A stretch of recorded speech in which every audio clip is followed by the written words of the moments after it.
Salut, moi c'est Benjamin, agent de projet pour l'INM. À l'INM, on s'intéresse à l'éducation à la citoyenneté chez les jeunes de 15 à 17 ans, avec notre programme d'éducation civique notamment.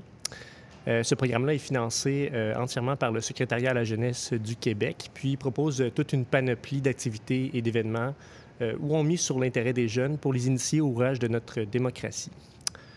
À travers nos activités, dans le fond, on a rencontré 3 jeunes, Mérine, Steven et Eve, pour qui l'engagement actif fait partie de leur vie. Pour cette nouvelle saison du Réverbère, on a eu envie de rencontrer des chercheurs qui pourraient nous en dire plus sur le moteur de l'engagement des jeunes.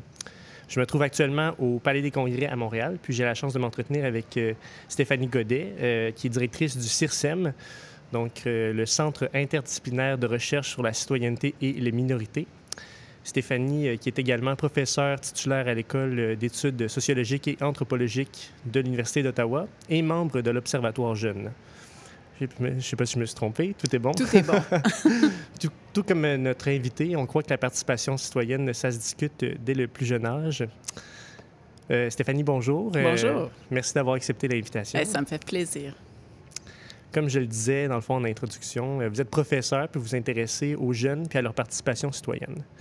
Mais j'ai envie de demander, de prime abord, quand on parle de jeunes, on parle de qui exactement? Bien, c'est vraiment une bonne question parce que on entend souvent les jeunes participent moins ou participent beaucoup, tout dépendant des points de vue. Mais la catégorie jeunes, c'est une très vaste catégorie. Et moi, j'aime expliquer qu'il y a environ 4 groupes quand on dit les jeunes. Il y a les enfants. Surtout, disons, les enfants d'âge scolaire. On va oublier les enfants de la petite enfance, là, mais disons les enfants d'âge scolaire. Il y a les adolescents. Il y a les adultes émergents qui représentent les jeunes âgés d'environ 17 à 23-24 ans. Et il y a les jeunes adultes, là, les 25 ans et plus. Et quand on parle de participation citoyenne ou de motivation à la participation, bien, c'est bien évident que je devrais vous donner des réponses très différentes pour ces 4 groupes-là qui ont des besoins différents, qui sont rendus aussi à des stades de leur vie différents au niveau de leur rapport à la société et de leur rapport à la compréhension aussi de la société et de leur rôle dans la société. Je m'en doute bien, oui. Puis, comme vous, quand vous parlez des jeunes qui s'impliquent, tout ça, est-ce qu'il y a certaines causes, certains enjeux, vous avez l'impression qui motivent particulièrement les jeunes à s'engager? Je ne sais pas si vous avez un groupe d'âge associé à certaines causes. Est-ce que c'est quelque chose qui est très... par exemple, à certains âges, on s'intéresse à l'environnement ou à certains âges, on s'intéresse plus à d'autres questions. Est-ce qu'il y a... je pense que la question de l'environnement, à mon avis, touche le grand groupe des jeunes. C'est-à-dire que même les enfants du primaire vont vous parler de leurs soucis par rapport à l'environnement. Les jeunes du secondaire, beaucoup, puis les adultes émergents et les jeunes adultes aussi. Mais effectivement, il y a des causes qui touchent davantage certains groupes d'âge parce que les causes sont reliées à notre rapport à la société. Donc, ou à la société dans laquelle on évolue. Si on est un jeune de l'école primaire, bien, c'est sûr que ce qui nous touche, c'est ce qui va se passer dans la cour d'école, dans le quartier, dans le milieu de proximité. Donc, ce sont des enjeux qui les touchent. C'est leur société, ça, à cet âge-là. Puis, à l'adolescence, bien, on ouvre ses portes. On s'ouvre à d'autres réalités. C'est l'âge où on sort de son cocon, de sa bulle familiale de proximité. Et là, on est touché par des enjeux un petit peu plus grands. Je pense notamment aux enjeux municipaux. Les enjeux municipaux touchent beaucoup les adolescents puisque ce sont eux les grands consommateurs de transport en commun.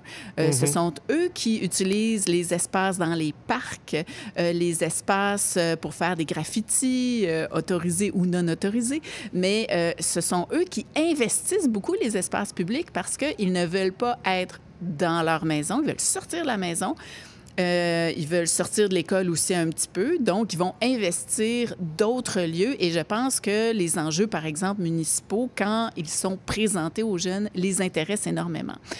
Les jeunes adultes et les adultes émergents, bon, ils vont être touchés beaucoup, je pense, par des enjeux peut-être liés aux injustices par rapport à l'insertion à l'emploi, parce que c'est ça qui les touche plus particulièrement à ce moment-là de la vie.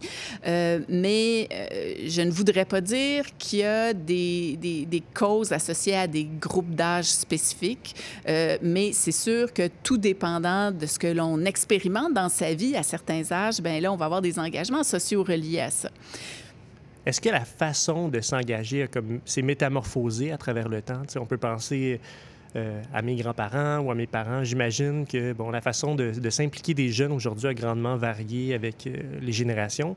Est-ce que l'arrivée des technologies, des médias sociaux, tout ça, ça favorise un certain type d'engagement qui est différent pour les jeunes? On pourrait le caractériser... Oui, plus pour les jeunes, en fait. Oui. Moi, je pense qu'il y a un changement dans l'engagement des jeunes. Il y a certaines personnes qui sont pessimistes par rapport à ça, puis ils disent « Oh mon Dieu, les jeunes participent moins ». Mais quand ils disent ça, c'est qu'ils parlent de la participation électorale. Et c'est vrai que les jeunes qui sont en âge de voter participent moins d'élection en élection à ce qu'on peut appeler la démocratie représentative. Ouais. Cependant, quand on regarde ce qui se passe dans la société, on ne peut pas dire que les jeunes sont désengagés. Au contraire, ils sont super engagés, sauf que leur engagement a changé, c'est désinstitutionnalisé. Et je ne pense pas que ça soit de leur faute. On ne peut pas leur dire... Bien, voyons, vous n'êtes pas conscients. Au contraire, ils sont hyper conscients, ils sont hyper informés, mais je pense qu'ils sont méfiants à l'égard des institutions et des adultes qui sont en charge de ces institutions-là. Alors, ils prennent d'autres moyens pour s'engager. Et là, c'est sûr qu'on peut analyser ces moyens-là, puis dire, bien, ce sont des moyens qui ont plus ou moins d'impact, ce sont des moyens qui ont plus ou moins d'effets pervers dans la mesure où on peut avoir des mouvements sociaux sur Internet, se mobiliser, mais est-ce que ça va vraiment changer les choses? Peut-être oui, mais peut-être que non aussi. C'est pas si simple que ça de voir les effets de ces actions-là, mais clairement, il y a un changement dans l'engagement des jeunes. Et je vais reprendre un peu une métaphore d'un sociologue français, Jacques Illon, qui dit, les générations précédentes, là, disons les baby boomers, par exemple, ils étaient dans des engagements timbres, c'est-à-dire que ils étaient collés à une organisation, ils étaient affiliés à une organisation et il y avait une allégeance à long terme. On était fidèle à une organisation. Qui était politique. Qui était politique, qui était syndicale, ça pouvait être communautaire aussi. Il y a des gens qui ont été dans le mouvement communautaire là, toute leur vie. Ils sont engagés envers leurs organisations. Puis c'est vraiment, là, ils sont tatoués de cette organisation-là. Donc, autant dans le politique syndical communautaire. Mais les jeunes, ce qu'on voit actuellement, il y en a toujours là, qui prennent cette voie plus traditionnelle, mais ils sont plus nombreux à prendre des voies alternatives, c'est-à-dire que ils ont des engagements post-it, c'est-à-dire qu'ils vont se coller à une organisation, se décoller, ils vont se coller à plusieurs organisations à la fois. Et il y en a plusieurs qui vont mettre sur pied des organisations par l'entrepreneuriat social, par exemple, parce qu'ils cherchent à donner sens à leur action. Et quand on parle d'engagement, je pense que l'engagement social et politique est d'abord et avant tout un moyen de donner un sens à sa vie parce que nous sommes des êtres sociaux. On parle beaucoup de la psychologie, on parle beaucoup de l'importance de se trouver un travail. On parle peut-être moins dans les tribunes de l'importance de trouver sa place dans la société comme citoyen. Parce qu'on est beaucoup porté à analyser les choses en fonction de leur utilité, c'est-à-dire est-ce que je vais devenir un bon travailleur, il faut former des bons travailleurs, ou beaucoup porté à analyser les choses en termes de psychologique, c'est-à-dire... le bien-être, le développement. Mais moi, je pense qu'il faut regarder ces deux aspects-là qui sont importants, mais aussi en interrelation avec la société. La société. Quelle est ma place dans la société comme citoyen? À quel groupe je me sens appartenir? Comment je peux participer collectivement à quelque chose. Et les jeunes qui s'engagent socialement, c'est notamment pour trouver un sens partagé, un sentiment d'appartenance. Et dans les extraits d'interviews des jeunes, là, interviews que vous avez fait avec les jeunes, il y en a qui l'expriment très bien. Ils disent, ben moi, quand je m'engage et je participe, je me sens appartenir. Bien, pour appartenir, bien, il faut s'engager. Pour s'engager, c'est pas juste en parole, il faut aussi agir.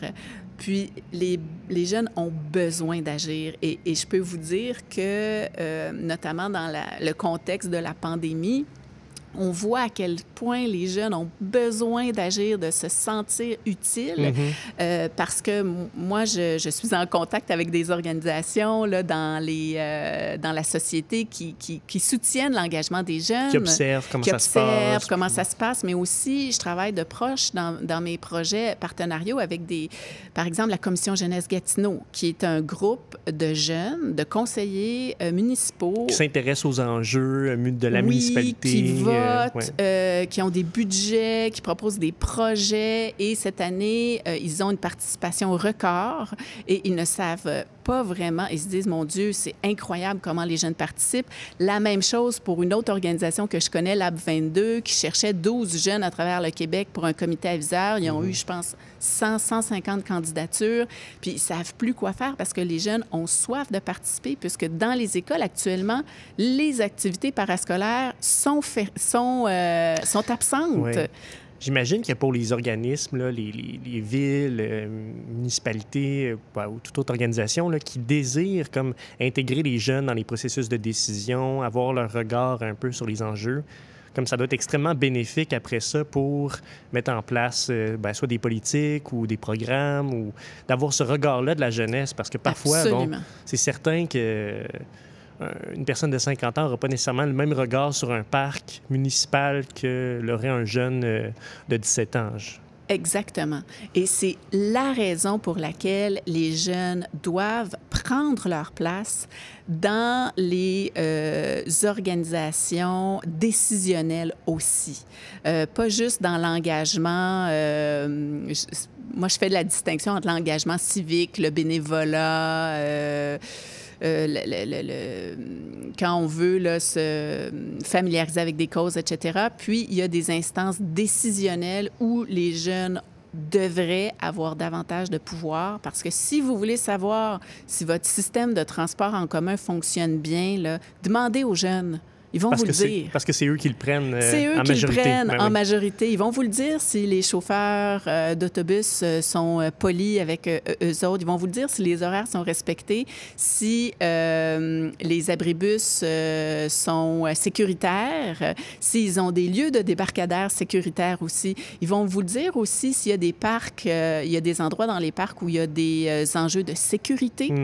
Ils vont vous le dire aussi s'il y a des enjeux d'insécurité sociale, c'est-à-dire des problèmes de pauvreté. S'il y a des jeunes qui se sentent exclus, bien, ce sont les jeunes. C'est des bons observateurs, en fait. Ce sont des bons observateurs, mais ce ne sont pas uniquement des bons observateurs. Ce sont de bons citoyens et ce sont de bons acteurs. Parce que si on les encadre bien, c'est-à-dire que si on leur donne les moyens, les ressources, mais aussi le soutien, parce que c'est bien évident qu'à 13 ans, à 16 ans, à 17 ans, on n'a pas toute l'expérience, les connaissances de quelqu'un de 45 ans. Ça, c'est évident. Puis, les jeunes ont besoin de soutien dans leur participation politique, si on parle de participation politique, mais ils sont capables d'influencer. Je vais vous donner un exemple très concret. Encore, je reprends la Commission Jeunesse Gatineau, mais ils ont aidé, par exemple, le service de police de la ville à mettre sur pied dans les écoles secondaires un service contre l'intimidation, un service pour encadrer les taggeurs, de façon à ce que les policiers soient moins coercitifs par rapport aux jeunes, mais plutôt dans une vision d'appui à la jeunesse, puis d'insertion à leur citoyenneté, de reconnaître leur citoyenneté. C'est comme si les jeunes avaient un peu donné aux policiers la façon d'agir avec d'autres jeunes, en fait. Exact. Okay. C'est ça. Et les jeunes, je pense que si on les encadre bien, mais là, ça prend des adultes qui ont les bonnes compétences pour les encadrer, peuvent devenir des experts de la jeunesse. Ce sont les mieux placés pour développer leur expertise de la jeunesse dans un milieu donné. Et moi, je crois beaucoup à ça, mais il faut avoir des ressources. On peut pas... il faut encadrer tout ça. Puis il faut comprendre aussi que la participation, puis ça, c'est pour tous les âges de la vie, la participation, les gens participent quand on leur demande de participer, quand on les sollicite. Ils vont pas nécessairement le faire. Est-ce qu'ils vont le faire de leur plein... Bien, pas de leur plein gré, Rarement. Mais... OK. Rarement. Il y a quelques personnes qui vont le faire parce qu'ils ont des exemples de socialisation à la maison où leurs parents, par exemple, sont engagés, tout ça. Mais c'est très rare, même chez les adultes, là, c'est très rare des gens qui s'engagent sans connaître quelqu'un, sans avoir été sollicités.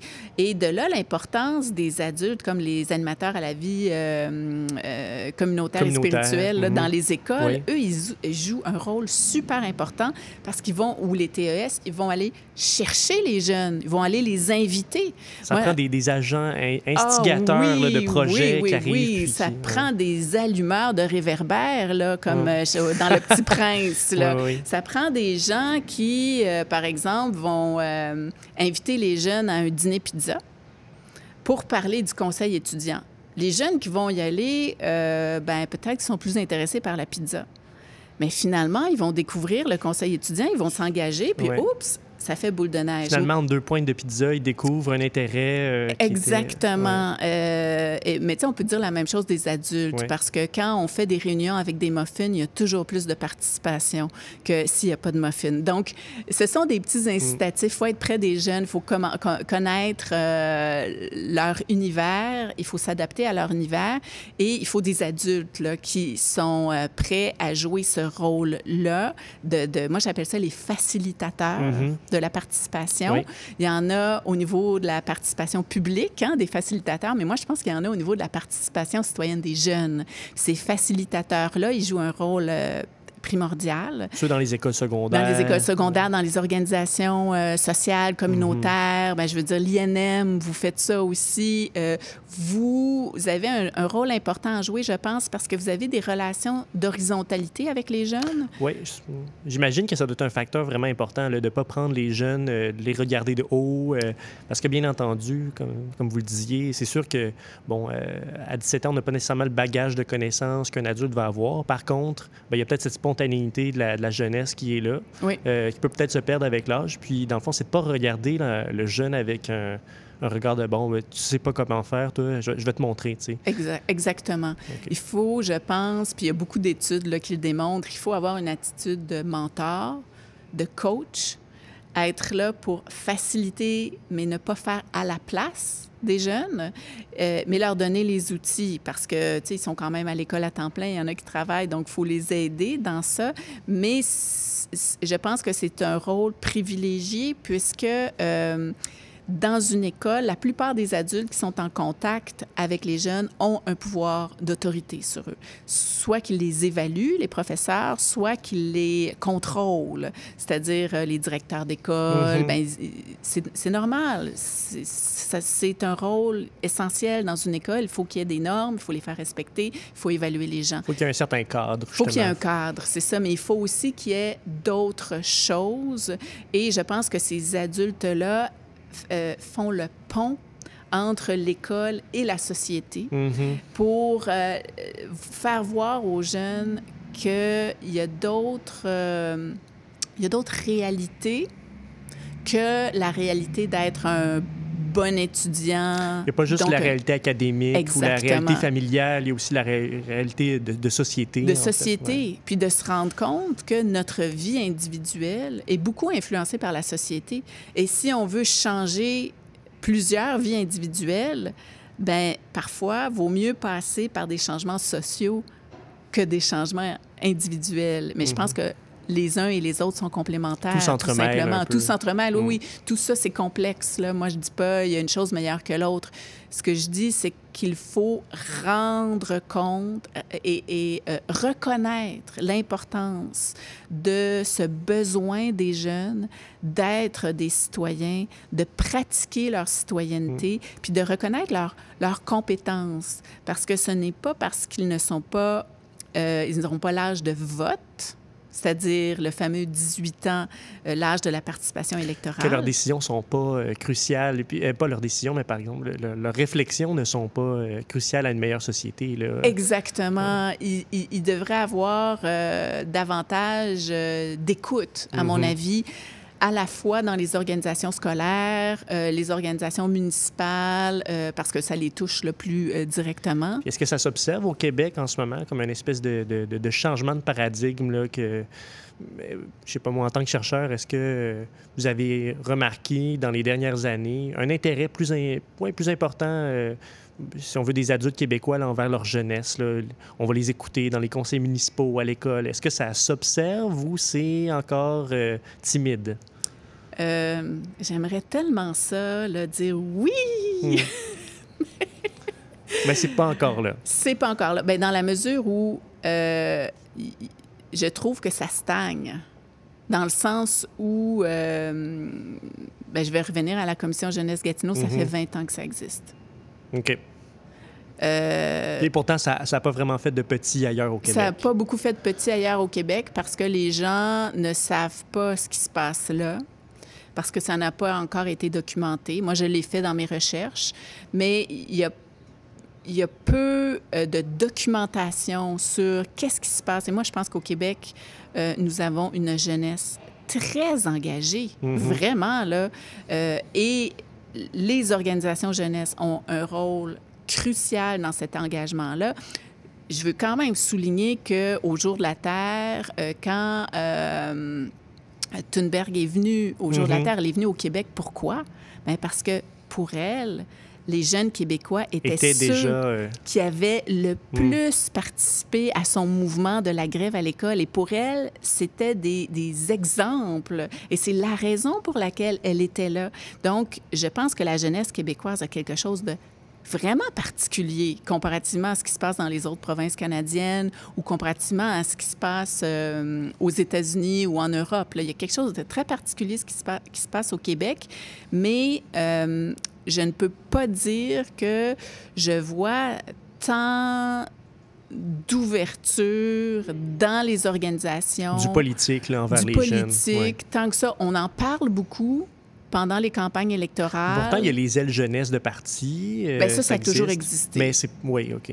Bien, oui, c'est dans le sens où moi, en fait, je trouve que les ailes jeunesse de parti, oui, c'est important, mais en même temps, c'est une voie de service, là. On alimente le parti en futurs politiciens. Oui, c'est ça. Puis, est-ce que... Mais je ne veux pas dire que c'est pas important, là, comprenez-moi bien.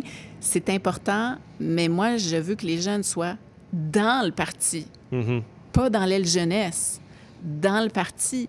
Puis, quand on fait... Puis là, on vient à la question de la qualité de la participation des jeunes. C'est que, oui, peut-être, il y a plus de participation des jeunes. Il y a un certain discours sur l'augmentation de la participation des jeunes dans les écoles, etc. Mais quelle est la qualité de cette participation-là?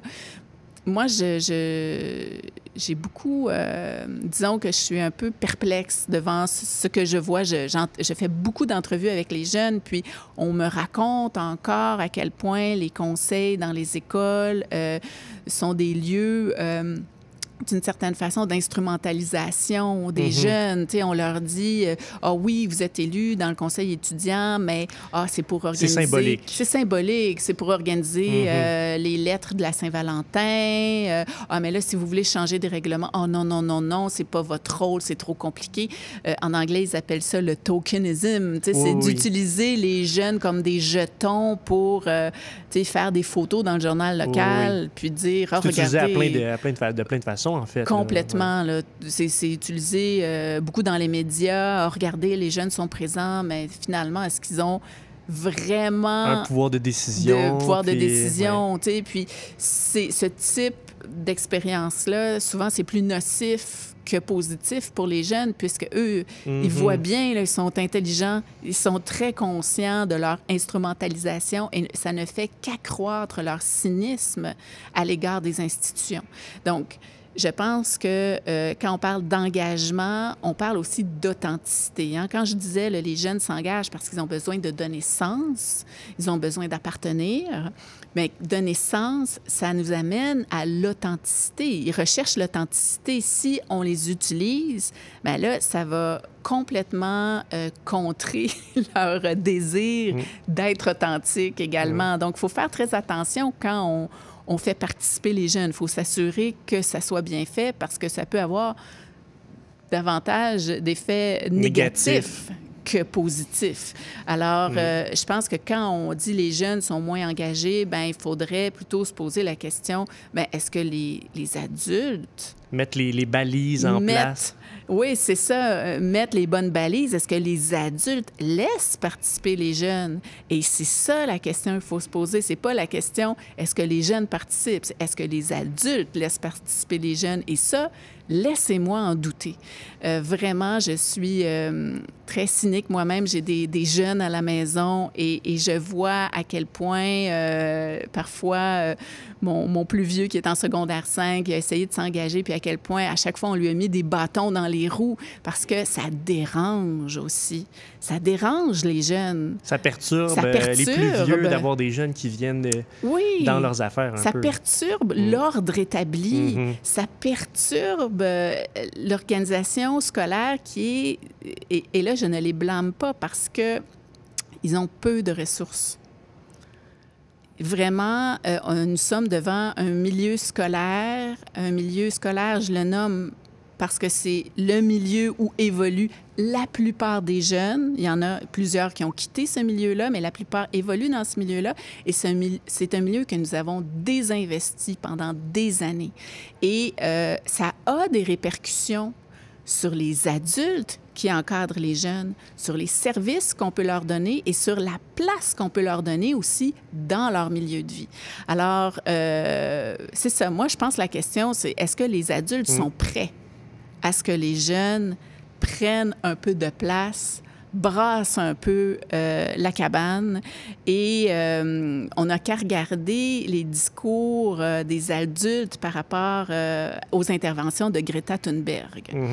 Tu sais, moi, j'étais très fascinée à quel point de voir Une paternalisation, oui, si on veut. Une paternalisation, mais aussi un manque de bienveillance à l'égard d'une jeune fille. Comme si d'entrée de jeu, on la considérait pas comme étant crédible. Oui, c'est ça. On la considérait pas comme une actrice crédible.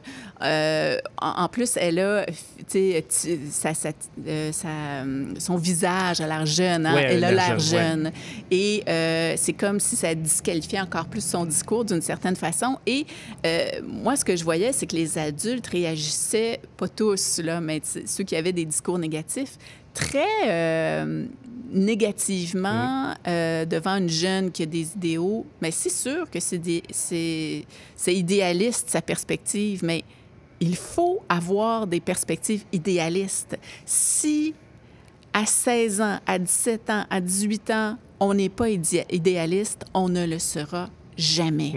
C'est à partir de là qu'on l'est, puis on finit par le devenir peut-être un peu moins avec l'âge. Exactement. Mais il faut l'être à un moment donné. Mais il faut l'être à un moment donné et il faut être capable d'accueillir ça en tant qu'adulte. Il faut être capable d'accueillir ça en tant que société aussi, parce qu'il y a beaucoup d'intolérance, je trouve, dans les réseaux sociaux, dans nos milieux de vie, à l'égard de ces jeunes-là qui veulent changer les choses, qui sont très critiques à l'égard de l'ordre établi. Bien, oui, à cet âge-là, c'est peut-être sain parce qu'ils n'ont pas perdu leur cynisme. J'ai envie de vous demander, là, dernièrement, là, comme quand on regarde nos 3 jeunes, Mérine, Steven, Eve, dont vous avez écouté les extraits, qu'est-ce que ça vous dit, vous? Est-ce que ça vous donne espoir envers, justement, un changement de cap ou que même à travers la pandémie qui est en cours encore en ce moment, les jeunes sont encore là. Ils sortent, ils vont aider les aînés, ils vont se mettre dans des projets de sciences. Qu'est-ce que ça vous dit, vous? Est-ce que ça vous donne espoir? Mais ça me donne espoir d'entendre ces jeunes-là, mais moi, j'en interviewe beaucoup, puis j'en vois beaucoup. Je les vois beaucoup, moi, ces jeunes-là. Donc, ça me donne espoir de voir qu'ils sont encore là. En même temps, je peux pas cacher ma tristesse aussi à l'égard de ces jeunes-là, dans la mesure où je vois que ils sont... Et là, je vais parler vraiment du contexte de la pandémie. Là. Oui. Je vois qu'ils sont vraiment oubliés en tant que citoyens.